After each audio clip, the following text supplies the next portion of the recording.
nii, just valutasin ära 2096 meetrit. Ütleks, et päris tore ronimine oli. See tipp seal on Smienjaki mägi ja see on 2096 meetrit kõrge. See punane post on siin Poola-Slovakkia piiripost. Põhimõtteliselt matkarada kulgeb mööda Poola-Slovakkia piiri.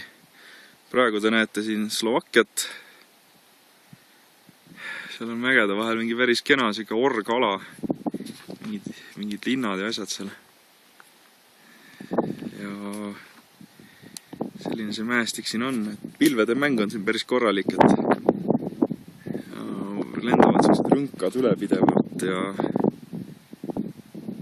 mõnikord tuleb sahmakas vihma ka kaela. Äikest pole õnneks siiamaani olnud. Päris korralik auk vahib siin alla, et vastu, et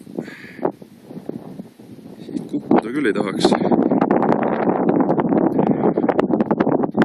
Lihtsalt fantastiline värk. Matkarada muudkui kulgeb.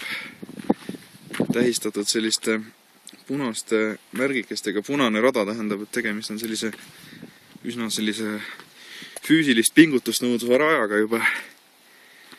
Et võime minna siia ääre peale ka piiluda natukene siit, mis siin on. Siis on selline mõnus murune ala kõik.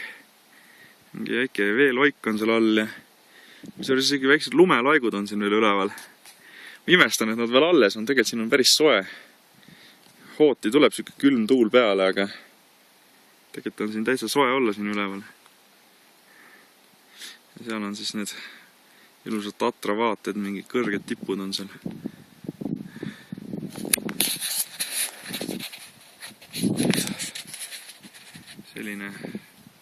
Selline värk siis. Tšau.